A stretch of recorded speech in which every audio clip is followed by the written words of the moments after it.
Bonne année les amis, l'année ne pouvait pas mieux commencer. On sort d'un match dans lequel on a eu en première mi-temps un penalty refusé sur Vinicius. On a eu un but de Valence qui est venu après ce qu'on pourrait considérer comme une faute sur Rodrigo. Deuxième mi-temps, penalty sur Mbappé. Bellingham rate le penalty. Après, Vinicius prend un carton rouge et le Real arrive quand même à gagner le match malgré une frappe magnifique dans la dernière minute du jeu de Valence. Quelle façon de commencer l'année 2025 est lancée. J'ai attendu combien d'années pour le premier match de 2025 et l'année ne pouvait pas mieux commencer. Yo les amis, j'espère que vous allez bien. On va faire des briefs de Valence 1, Real Madrid 2.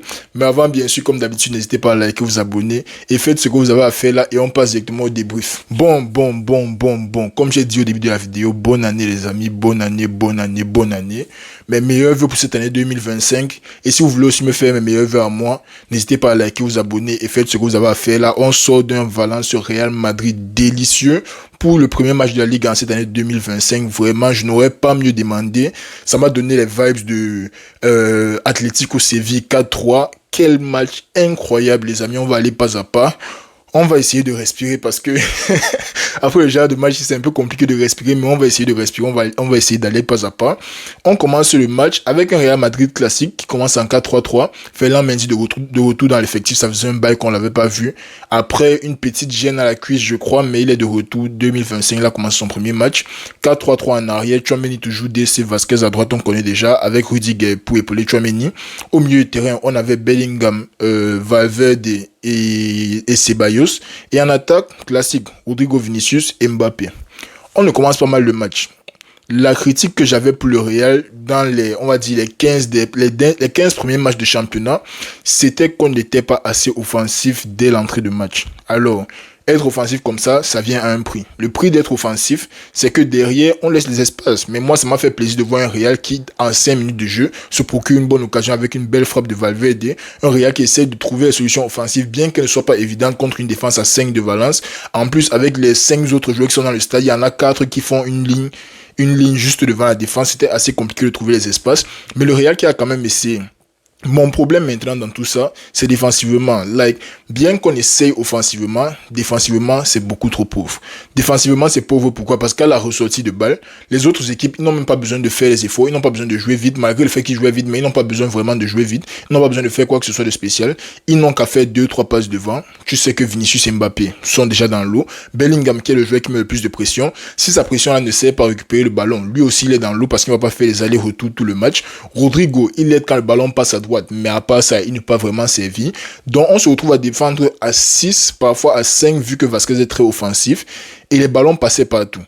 Encore que même les 6 que je vous dis là, je compte Ferland Mendy dedans, quand je ne devrais même pas le compter, parce que le gars là, il est temps qu'il s'en aille. Merci pour tout, mais non merci Ferland Mendy, il est temps que le gars là s'en aille. Ferland Mendy, c'est un gars qui n'apporte pas offensivement. Et ça, je n'attends rien offensivement venant de Ferland Mendy. Il est arrivé devant, il a fait un centre. Le centre, là, c'est comme s'il voulait donner tout le temps du monde au gardien de récupérer le ballon. Je n'attends rien venant offensivement de Ferland Mendy, mais ce à quoi je m'attends, c'est que quand on perd le ballon, il soit le premier à faire les efforts défensifs, ce qu'il ne fait simplement pas.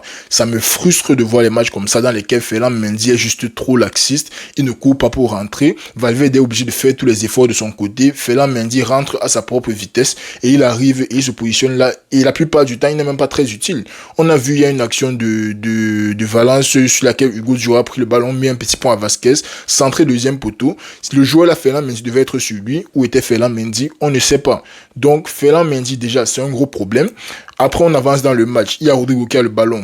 Il y a une action litigieux sur Rodrigo. Les gars prennent le ballon de l'autre côté. Ils partent ici. Face à Eddie Courtois, essaye de remettre le ballon, mais il n'a pas pu. Moi, je vous dis, 90% des buts que Courtois encaisse, je ne peux pas le blâmer pour ces buts-là. Parce que les buts-là, il fait de son mieux.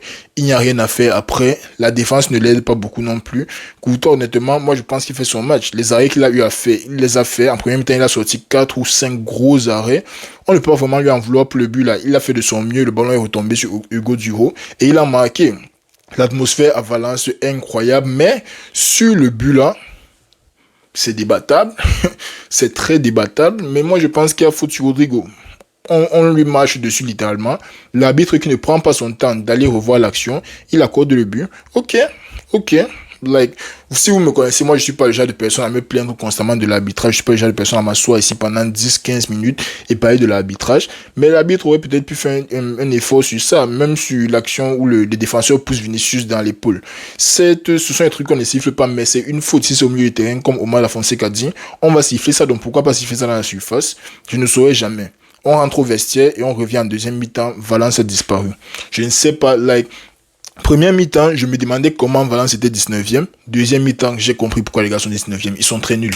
Valence est très nul. Les gars n'arrivent pas à gérer la pression. Ils sont à domicile. Alors, certes, ils ont compris que Vinicius, ça ne donne pas à Valence. Chaque fois que Vinicius arrive à Valence, il y a des problèmes. Chaque fois que Vinicius arrive à Valence, il n'arrive pas à se contenir. Mais malgré ça, offensivement, on ne voyait plus tout le jeu qu'ils ont proposé en première mi-temps. On dirait que quand ils ont marqué 1-0, ils se sont dit, ok, on est 19e.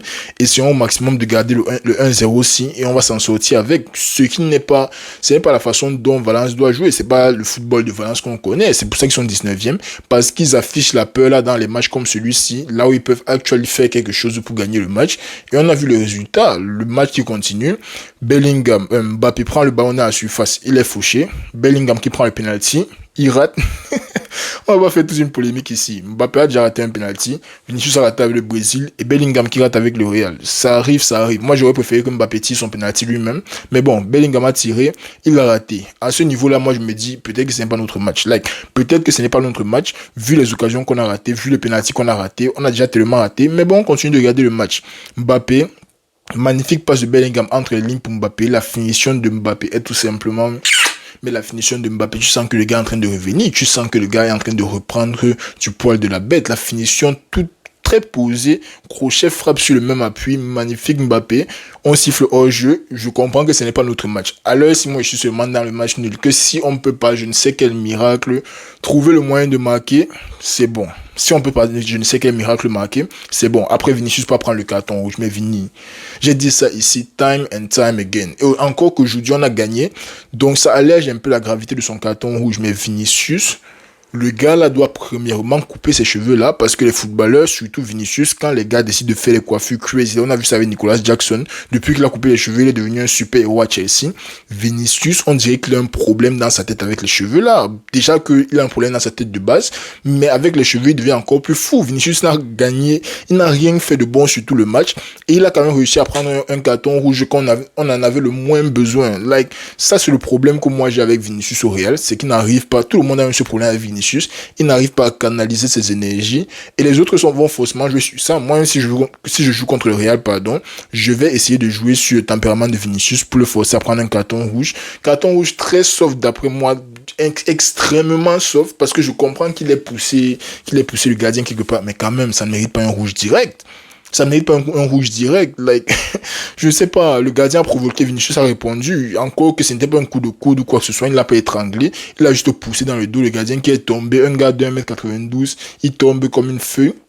Bref, Vinicius a pris son carton rouge. Moi, je n'apprécie toujours pas son attitude. Mais dans le match d'aujourd'hui, Vinicius extrêmement moyen. Encore que ça, c'est être gentil. Parce que vous savez déjà, c'était Fanga, j'avais dit qu'il était nul. Mais Vinicius extrêmement moyen.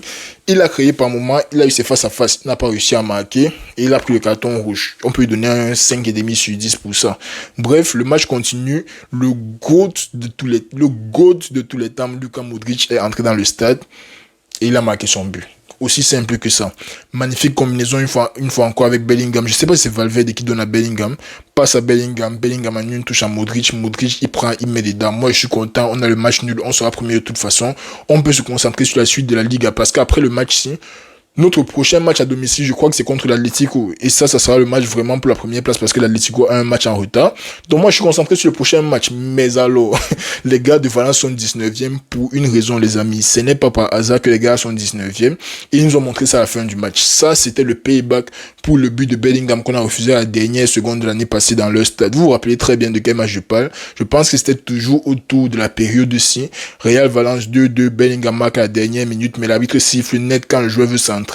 C'était le payback. On va dire quoi? Ils nous ont déjà assez volé. Ils ont fait Vinicius, il rate tous ces matchs là-bas. Ils sont obligés de nous donner quelque chose en retour. Et si c'est 2 points de plus, moi je ne dirais pas non. Si c'est 2 points en plus, moi je ne dirais pas non. Bellingham qui récupère devant la surface. Magnifique finition, rien à redire. Et puis il a fait que Sébastien là, on est ensemble. Donc bref, le Real qui remporte un match compliqué, vraiment compliqué. Les matchs à Mestalla sont toujours compliqués. C'est notre 3e victoire sur les 11 derniers matchs à Mestalla, avec 5 défaites quand même. Donc c'est une victoire qui fait plaisir à voir. Bon. Si on essaie de regarder les joueurs individuellement, on va aller vite fait. Courtois, magnifique match de Courtois. Comme j'ai dit, je ne peux rien lui reprocher sur ce match. Si le but, ce n'était pas de sa faute, il a fait de son mieux. Et il a juste été malchanceux. La défense, Lucas Vazquez, mais c'est un putain de soldat, Lucas Vazquez. Parce que le tacle qui nous sort à la 50e minute là, incroyable, Lucas Vazquez, le gars là, on a beau dire ce qu'on veut, mais le gars là est utile, le gars là, il fait son travail, il aime l'équipe, il aime le club, il fait ça avec le cœur, et on ne peut qu'apprécier. La défense centrale, Tchouaméni, Rudiger, honnêtement, c'est sympa pour le but. Moi, je ne peux rien leur reprocher, mis à part le fait que la communication n'est peut-être pas bonne avec le milieu de terrain. Ils n'arrivent pas à discerner ou bien à ralentir assez de jeu. Bon, dans le match de jeudi en tout cas, ils n'arrivent pas à ralentir assez de jeu pour donner le temps à leur milieu de terrain de rentrer. Like, on vous demande pas de...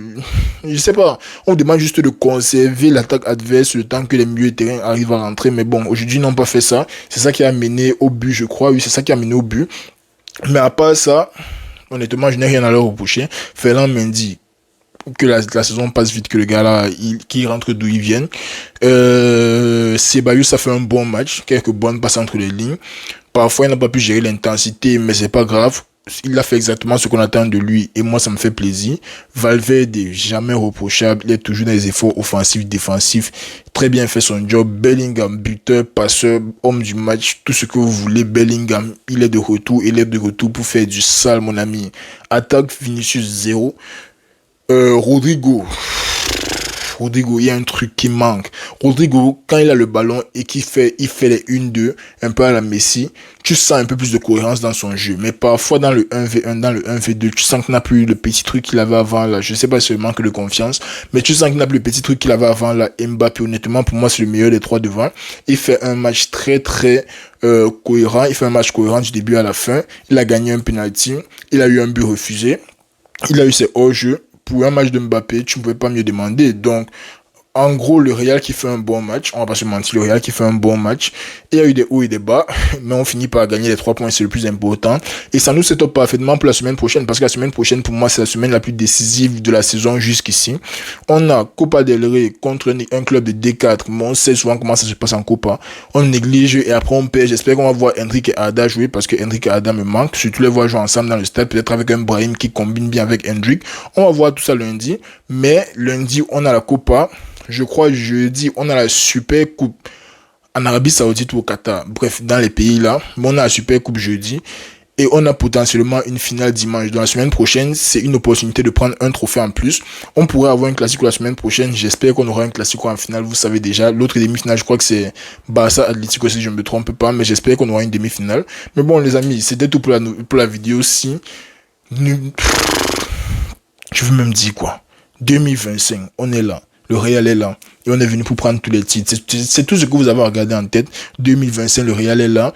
Et ils sont là pour gagner tous les titres. Prenez soin de vous, les amis. Et on se reprend lundi. Bon, lundi, est-ce que je vais faire le débrief du match là? Si je trouve la chaîne pour regarder le match, je vais faire le débrief. Mais sinon, on se reprend lundi, puis jeudi, puis dimanche. Prenez soin de vous, les amis. On est ensemble.